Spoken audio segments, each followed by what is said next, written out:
Olhar adiante, abrir-se para novas experiências, reinventar-se e buscar mais propósito. No ar, trajetória.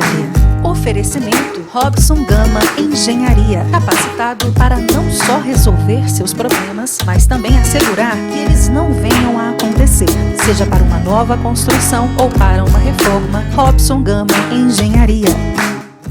Olá, bem-vindo ao Trajetória, esse programa pensado e montado com muito carinho para você que deseja sair da posição de coadjuvante para se tornar o protagonista da sua própria história.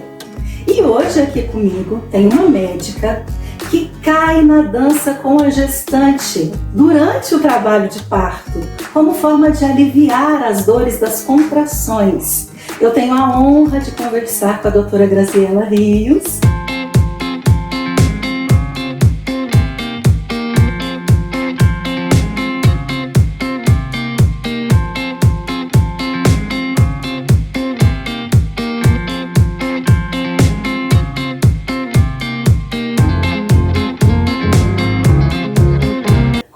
Se apresenta. Então, meu nome é Graziela Rios, de Menezes. Se eu esquecer do Menezes, meu pai me mata, né? Eu sou prestigiar os dois lados. Não posso esquecer do Menezes, não. Eu sou daqui de Araxá mesmo. Nasci em 83. Meu pai é o Luiz. Antigamente era o Luiz do Açougue Menezes, né? E a Silvana, que também trabalhou muito tempo com ele. Nós moramos muito tempo ali na Vila Silvéria e eu estudei aqui em Araxá, no Dom Quixote, no Alice Moura, no Delfim Moreira, no Polivalente, no Cefete, e quando eu tinha 17 anos eu saí de Araxá para ir estudar. Como que a medicina, porque o que te fez sair de Araxá foi esse sonho de se tornar médica, né? Mas na sua família você tinha um espelho de algum médico? Quando que a medicina nasceu, assim, no seu coração, esse desejo?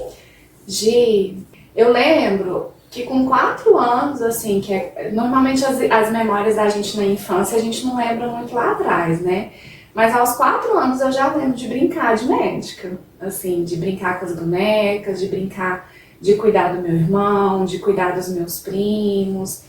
Então essa questão da medicina entrou na minha vida desde a infância.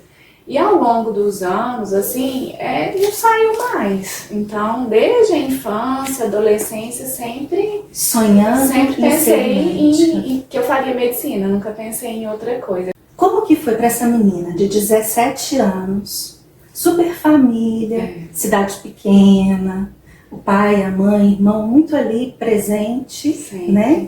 Sair para desbravar aí uma cidade nova, uma certa independência, né?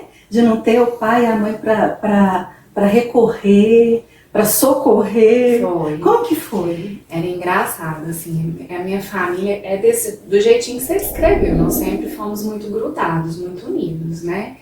E meu pai e minha mãe sempre foram muito rígidos. Então as minhas tias, eu lembro direitinho, elas falavam que eu ia ser igual um passarinho quando saísse da gaiola, mas não foi. Assim, graças a Deus, o núcleo familiar que eu tive ali, aquele carinho, aquele limite, aquele amor, tudo aquilo, aquela responsabilidade, quando eu saí permaneceu do mesmo jeito. Meus pais iam assim, todo fim de semana para lá me ver. Meu avô e minha avó iam de 15 em 15 dias, assim. O início foi bem doído, em termos emocionais, mas depois foi gostoso, assim, porque eu me envolvi em estudar, e no fim de semana eles iam lá me ver, né? Eu lembro do meu avô levar a churrasqueira e colocar na sacada do apartamento e forrar o chão do apartamento com saco de cimento para não sujar, e acender a churrasqueira lá, e o pessoal da sacada de lá começava a gritar: vô, manda carne pra mim. Então, apesar de morar longe, que não é longe, né, apesar de ter essa independência, eu saía, eu ligava pro meu pai e pra minha mãe. Eu chegava de madrugada, eu ligava pro meu pai e pra minha mãe. E isso foi na faculdade inteira, até nos meus momentos de farra, meu pai e minha mãe estavam presentes mesmo à distância, sabe?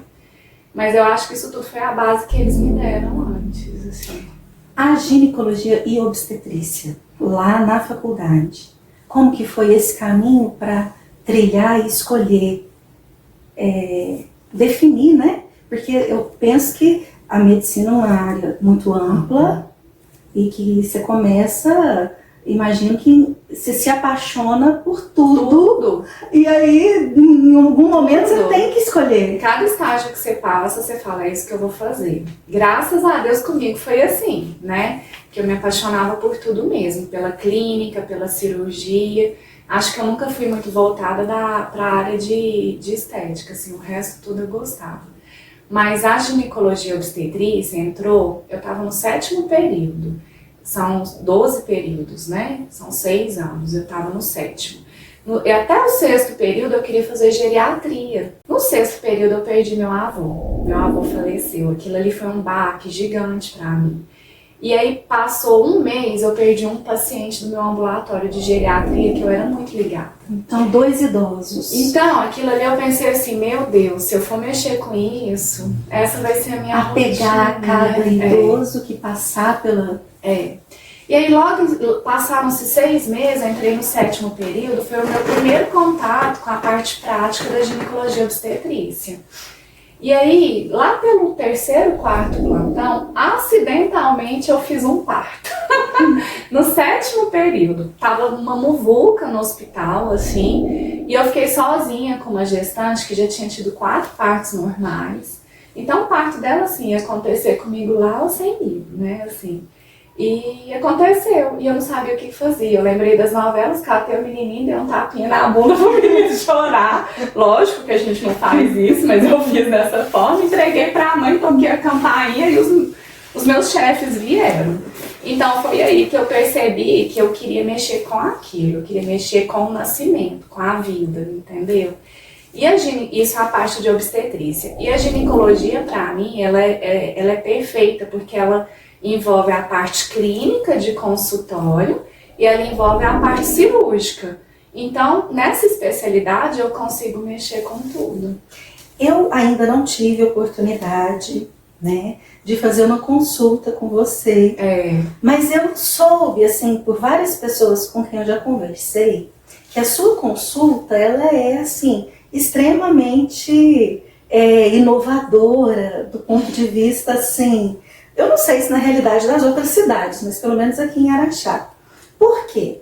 Todo mundo com quem eu conversei disse que você trata a paciente, principalmente aquela que vai a primeira vez, né? Não só fisicamente, mas parece até emocionalmente também. Porque você traça com ela ali uma série de questões, até da sexualidade, para entender se ela conhece a sua sexualidade.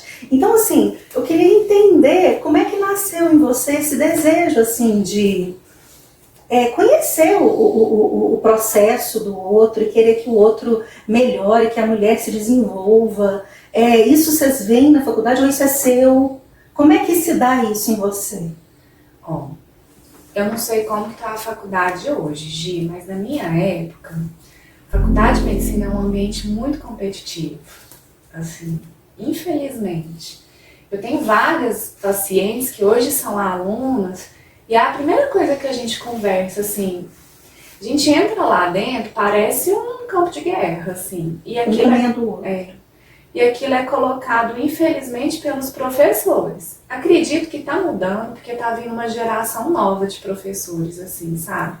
E hoje a gente sabe que não precisa. Então, essa questão da faculdade, não.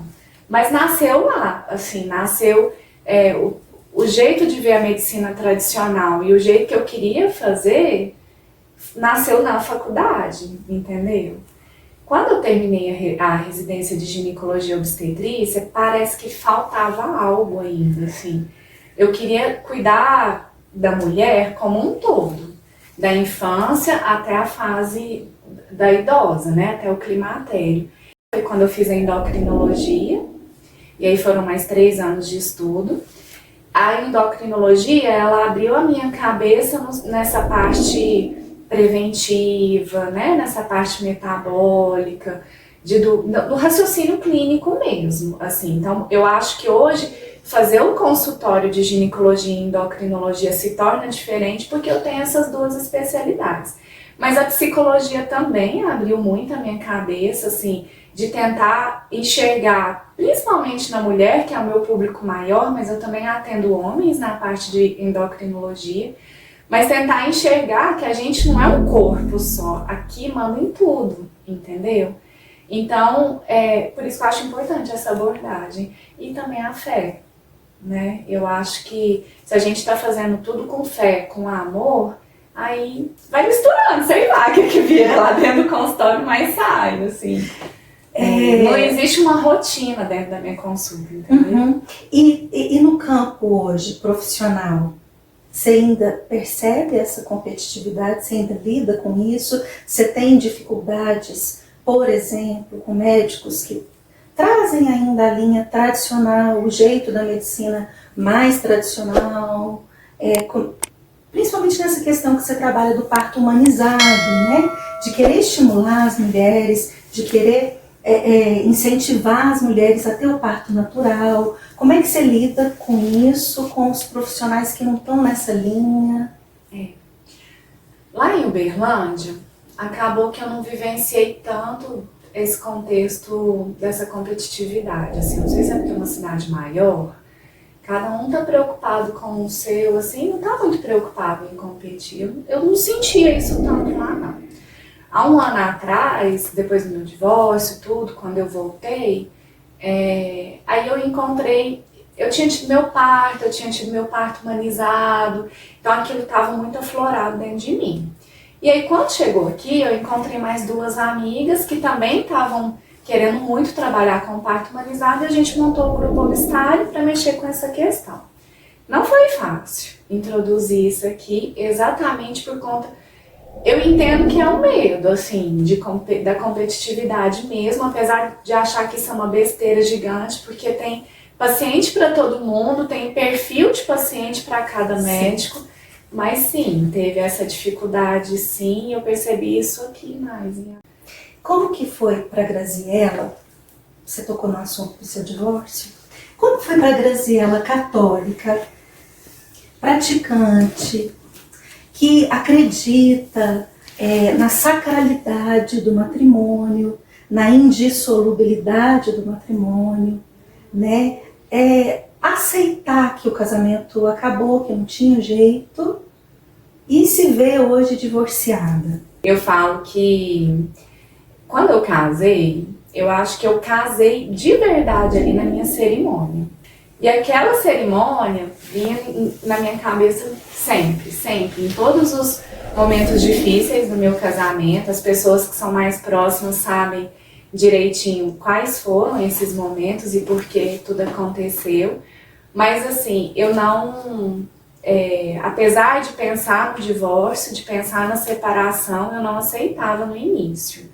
Era difícil para mim falar assim, nossa, mas eu sou médica, mulher moderna, não sei o quê. Que besteira ficar pensando isso, mas é a cultura, é a criação que eu tive, é o catolicismo. Então eu não casei para separar, eu casei para viver a vida inteira, né, com as bênçãos de Deus. E era muito difícil para mim quando eu pensava que era na saúde e na doença. Então eu imaginava que tudo que eu estava passando era a doença do meu ex-parceiro, e que eu tinha obrigação de ajudar naquilo. E aí a terapia, juntamente com o padre e com a minha família, foram me desvinculando desse sentimento, trabalhando que Deus não quer que a gente sofra o resto da vida e que quando a gente pensa na saúde e na doença, o outro também tem que estar querendo se salvar dessa doença. E aí, ao longo desses, foram 3 anos e meio que eu permaneci casada só, e ao longo desses 3 anos e meio eu fui amadurecendo isso tudo dentro de mim, assim. Quando eu separei, quando eu saí de casa com o Valentim, com 5 meses de idade, assim, foi um momento que eu estava completamente decidida. Nesse período de 3 anos e meio, em várias situações, eu tive para tomar essa atitude, mas eu não estava fortalecida, entendeu? E ali, naquele momento, foi um momento ideal, assim. Eu tive o apoio dos meus pais, e isso daí foi essencial para mim, porque os meus pais são católicos, casados há quase 40 anos. Então, assim, o perfil de família que eu idealizava. E a gente tocou nas bodas deles, A gente tocou na renovação dos votos 35 anos. Foi. E aí, e assim, eles apoiarem essa decisão para mim foi o essencial, foi o que mais me fortaleceu. De alguma forma, Grazi, você assim se sente ou se sentiu, porque eu penso assim que quando a gente se vê assim diante do fim de um relacionamento, isso de alguma forma dentro de você se sentiu culpada, você trouxe algum sentimento assim para si? Será que a culpa foi minha? Como é que você trabalhou isso? No início, não durante o divórcio, durante o processo de separação. Mas esse processo de separação ele foi acontecendo muito antes dentro de mim, entendeu? Eu me divorciei com 3 anos e meio de casada, mas eu já estava separando antes. Então esse antes, sim, eu mesclei vários tipos de sentimentos. Mesclei culpa, mesclei raiva, mesclei falta de fé, excesso de fé, entendeu? E eu acho que a vinda do Valentim pra mim, o Valentim eu engravidei eu usava anticoncepcional, sabe aquela gestação assim que não foi planejada, mas que foi muito aceita e muito bem recebida. Presente. Muito, demais, foi um presente de Deus, assim. E então, o momento que o Valentim chegou pra mim, aí eu comecei a racionalizar que tudo aquilo que eu estava vivendo, que eu já tinha vivido, era para aquilo, entendeu? Era para eu ter aquele presente, para eu ter o Valentim.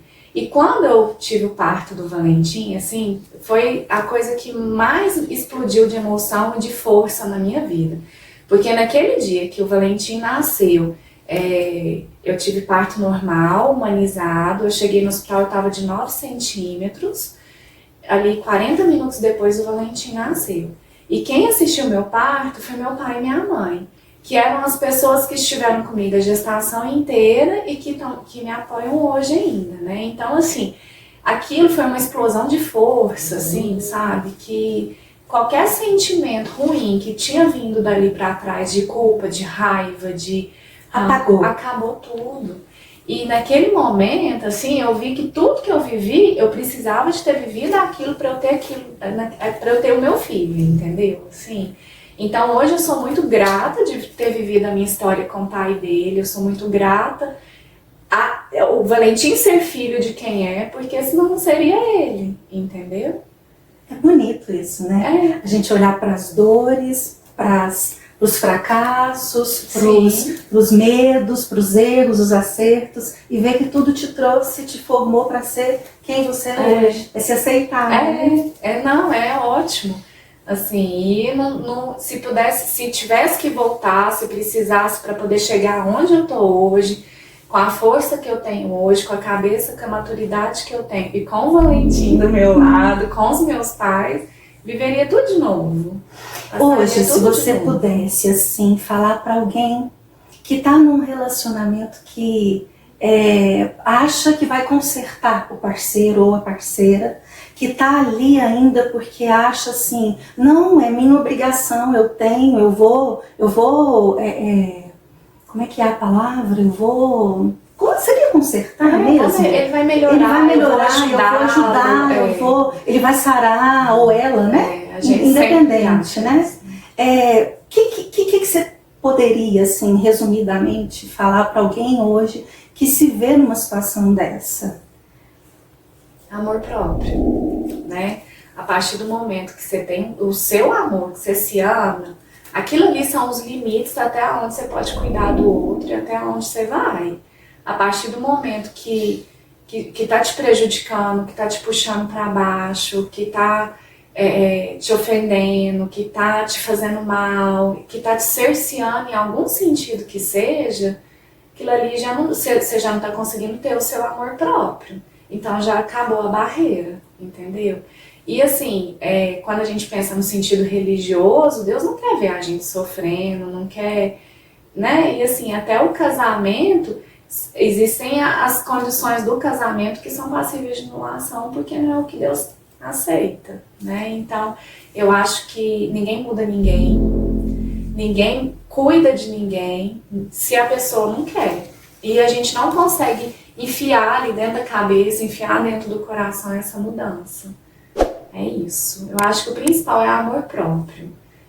A gente perde isso. A gente acha que ama e perde isso. Se a gente não tem esse amor, não vai adiantar nada. Seus sonhos, seus projetos, assim, para o futuro, o que você aspira a conquistar hoje com o Valentim, médica, estruturada na carreira? Paz, né? Assim, a única coisa que eu quero é paz para mim, paz para o meu filho, paz para minha família. E é isso, profissionalmente, graças a Deus, as coisas estão indo. Do jeito que eu planejei, do jeito que eu pensei, do jeito que eu sonhei. Grazi, muito obrigada. Inaugurando o nosso programa, inaugurando o nosso projeto. Eu acho que não tem nem palavras para te dizer o tanto assim que você trouxe luz, né? E com a sua experiência... Eu emociono, você fala, eu choro. Eu choro com o paciente. Obrigada.